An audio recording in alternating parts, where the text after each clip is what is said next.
It was supposed to be the happiest night of her life. The flowers were fresh, the champagne was chilled, and the man she loved was waiting at the altar. But just hours after saying I do, she picked up a gun and ended it all with a single shot. The reason?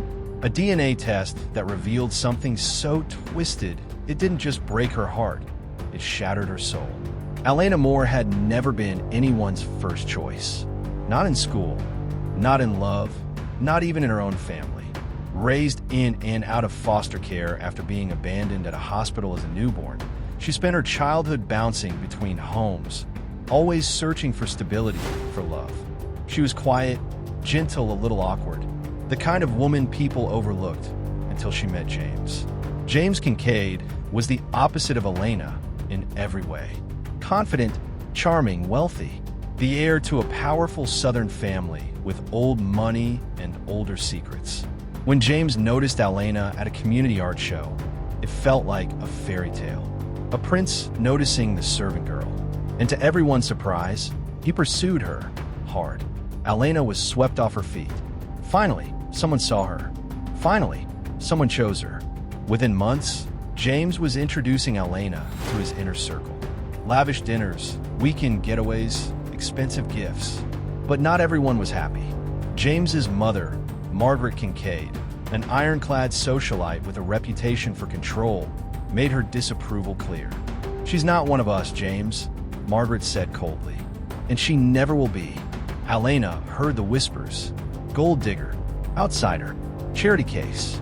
But James stood by her. And when he proposed with a 3-carat diamond and a tearful smile, Elena thought she'd finally found her forever. She was wrong. 6 weeks before the wedding, Elena decided to surprise James with something meaningful, a deep ancestry and DNA kit. She wanted to learn about her roots, where she came from, maybe even find a biological relative or two. James laughed at the idea, but agreed to take one with her, just for fun. They mailed in the tests and forgot about them, until the results came back. It was the night before the wedding when Elena checked her email and saw the DNA results had arrived. She curled up on the couch, opened the app, and froze. Parent/child match. James Kincaid, 49.8% shared DNA. Relationship prediction. Sibling. Her heart stopped. At first, she thought it was a glitch. It had to be a cruel error. But the more she read, the more it sank in. James wasn't just her fiancé. He was her half-brother. They shared a father, a man neither of them had ever known. Her stomach churned. The room spun. She couldn't breathe. James walked in moments later, smiling. "You okay, babe?" She looked at him, tears in her eyes, and whispered, "Who's your father?" James stiffened. That was the moment everything changed. James admitted he had never known his father, only that his mother had an affair in college. She never spoke about it. He thought the DNA test was a joke, a mistake. But Elena wasn't laughing. She showed him the results. The hard data. James's face went pale. "We can fix this," he said. "No one ever has to know." Fix this? That was the moment Elena realized the truth. This wasn't an accident. This wasn't fate. This was manipulation. She started digging. Old hospital records, adoption papers, foster files, and what she found was worse than she imagined. Margaret Kincaid knew. Records showed that Margaret's law firm had handled the sealed adoption of a baby girl born 28 years ago, the same year Elena was born. The same hospital, same birth date. She'd tracked Elena for years. And when James got close to her, she let it happen. Quietly approved. Never warned her son. Never warned Elena. Why? To protect a scandal. To keep the family name untarnished. Elena wasn't an outsider. She was a mistake they tried to bury. The wedding went on. Vows were exchanged. Smiles were forced. Photos were taken. But inside, Elena was falling apart. That night, in their honeymoon suite, James poured champagne and tried to kiss her. Elena pulled away. He tried again, forcefully. She snapped. "You knew," she whispered. "You knew, and you said nothing." James's smile vanished. "You think anyone will believe you now? You're already my wife." He turned away for a moment. That was when she reached into her purse and pulled out the gun. One shot, straight to the chest. James crumpled. champagne still fizzing in his glass. Police arrived within minutes. Alena stood calmly, gun on the table, dress stained with blood. She confessed everything. The DNA, the lies, the manipulation. Public outrage exploded. The media had a field day. The bride who shot her brother, married into her own bloodline. Kincaid family scandal exposed. Margaret Kincaid refused to comment. But an internal investigation revealed sealed documents, hush payments, and a decades-long cover-up of her husband's illegitimate child, Alena. Alena pled guilty, but not to murder. Manslaughter. The court ruled it a crime of passion, driven by psychological trauma and manipulation. She was sentenced to 8 years, but only served 3. She walked free, a changed woman. But this story isn't over. 3 years later, a package arrived at Alena's door. No return address, just a single sheet of paper inside and a birth certificate. One name stood out in bold at the bottom: Father, Charles M. Kincaid. But here's the twist. Charles Kincaid wasn't James's father. So who was? And who sent the file? This story is far from over. Alena walked out of prison after 3 years. Not free, not really. Every camera flash felt like a gunshot. Every whisper in the grocery aisle echoed the same word. Monster. But she didn't care. She had survived the lies, the betrayal, the weight of carrying a secret so dark, it made her question her own existence. James was gone. The Kincaid name was tarnished. Margaret had disappeared from the public eye entirely. But then, the envelope came. No return address, no postmark, just her name printed neatly. Inside, a birth certificate and a note. Charles Kincaid is not your father. Dig deeper. You're not who they told you are. And James wasn't your brother. For days, Alena didn't know what to believe. The DNA test had been clear. She and James shared 49.8% DNA. That wasn't just a cousin. That was sibling level. But what if they'd been misled? She went back to the DNA company, this time with a lawyer. Demanded raw data, cross-matching, lineage tracing, and that's when it started to fall apart. James wasn't her brother. He was her cousin. They shared a father's bloodline, but not the same father, which meant she didn't kill a sibling. She killed someone else's. But whose? Digging into adoption records and court-sealed files. Thanks to a sympathetic judge, Alena uncovered the name she was never meant to see. Gregory Maddox, a former politician, known for his charm and for his silence after a string of harassment allegations 30 years ago. Gregory Maddox had donated to the Kincaid Foundation for over a decade. He was friends with Margaret, close friends. She had gone to him for help when her son, James, was spiraling after his father's death. And he had helped her in the past too. Gregory Maddox was Alena's father, and someone had gone to great lengths to keep it quiet. But if James wasn't her brother, why was the DNA so close? More data came in. A new name popped up in the matches: Annalise Kincaid, Margaret's niece.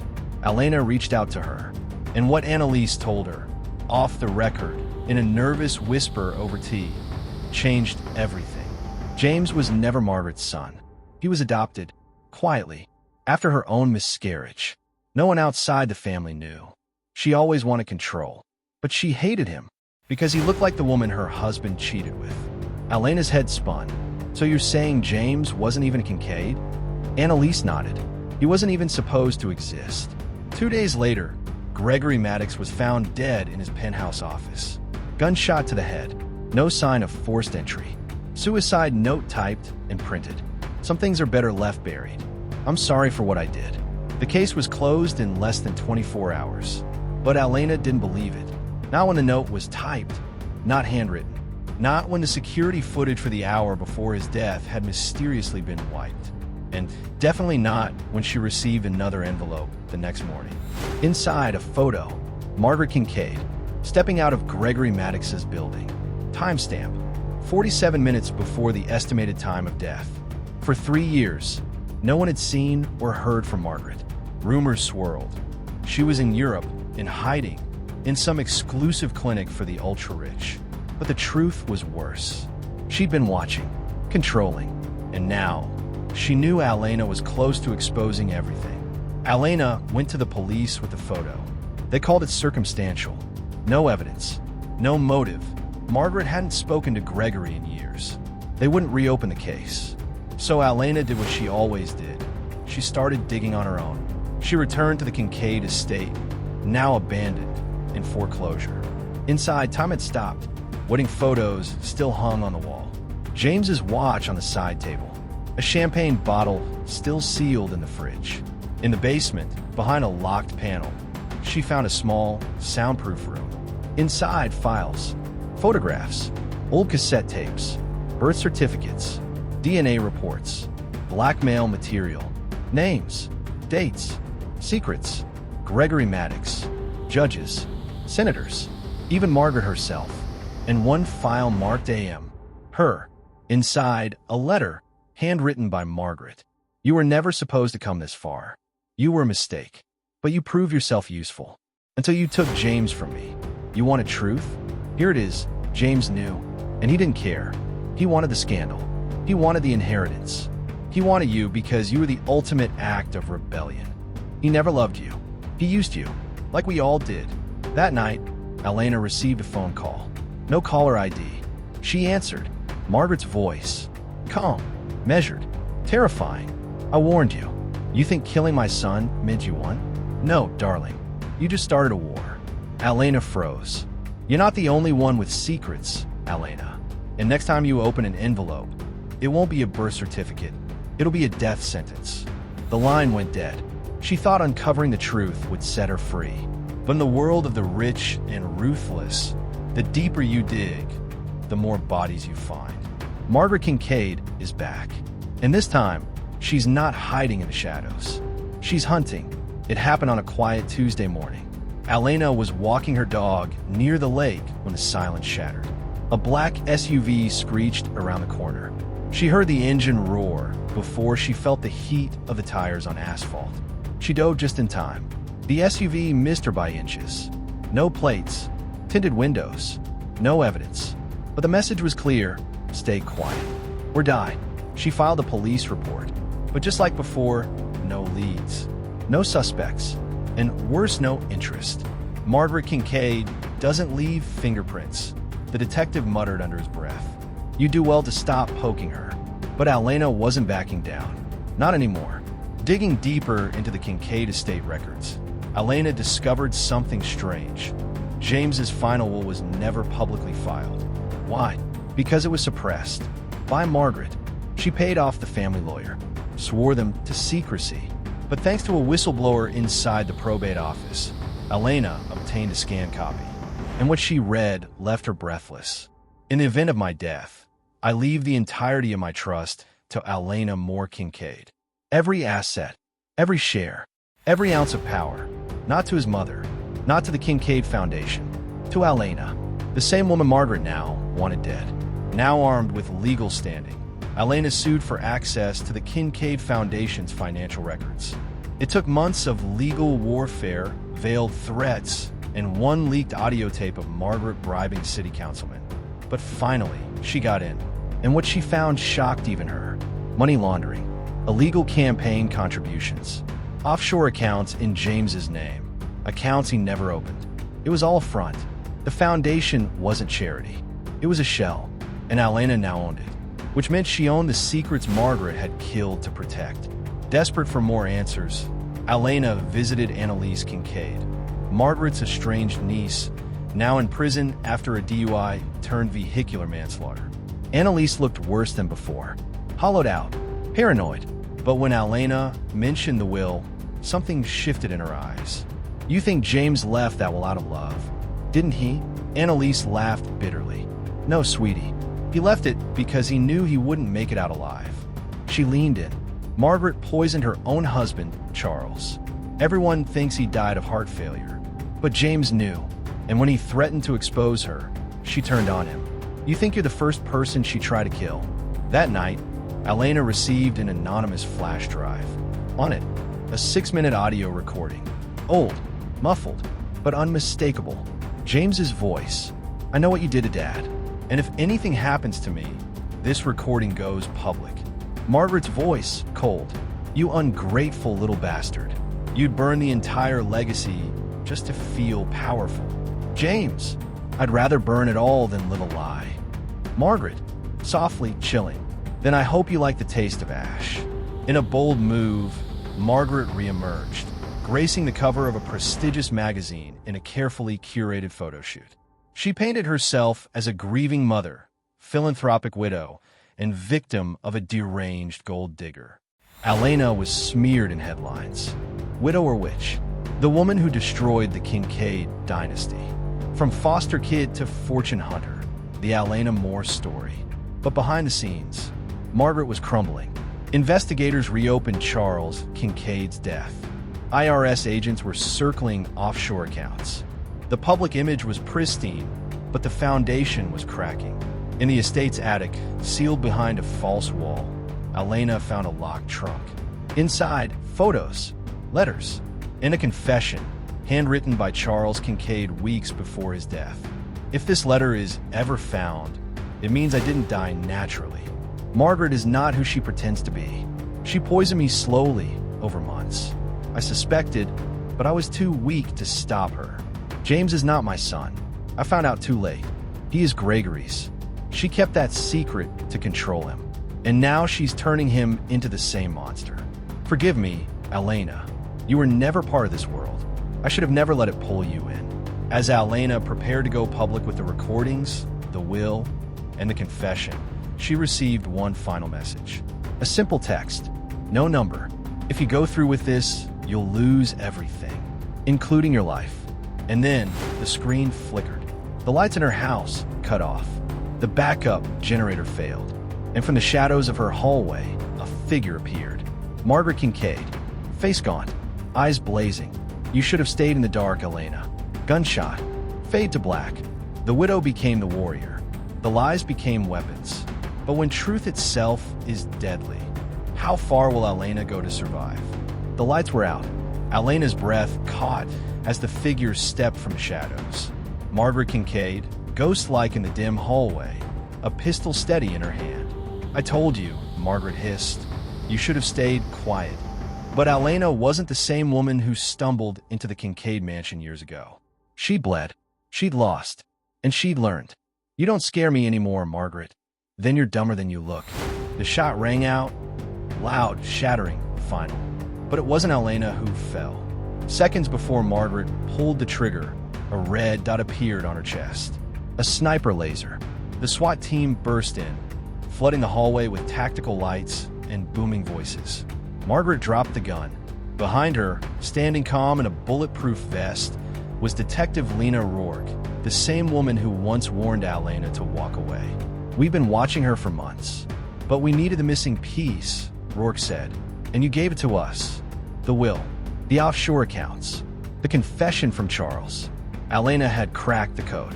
And now, Margaret Kincaid was under arrest for conspiracy, murder, fraud, and obstruction of justice. The courtroom overflowed. Reporters, spectators, former allies, all watching the fall of Queen. Margaret pled not guilty. She sneered through every testimony, every piece of evidence. But the prosecution was airtight, a financial trail that led to multiple shell corporations. Charles Kincaid's exhumed body confirmed poisoning, audio recordings, handwritten letters, witness testimonies. And then came the final blow, a DNA test, not between Alena and James, but between James and Gregory, Margaret's long-dead brother. The results? James was Gregory's son, not Charles's, not Alena's brother. The incest story? A fabrication designed to shame Alena, to drive her to madness, to strip her of credibility. A cruel, calculated manipulation. And Margaret's final nail in the coffin. When Alena took the stand, the room fell silent. Her voice was steady, her eyes unflinching. She didn't just lie to me. She tried to erase me. She used grief, trauma, and shame as weapons. But I'm still here. She paused, looking straight at Margaret. You tried to bury me, but I wasn't the one digging.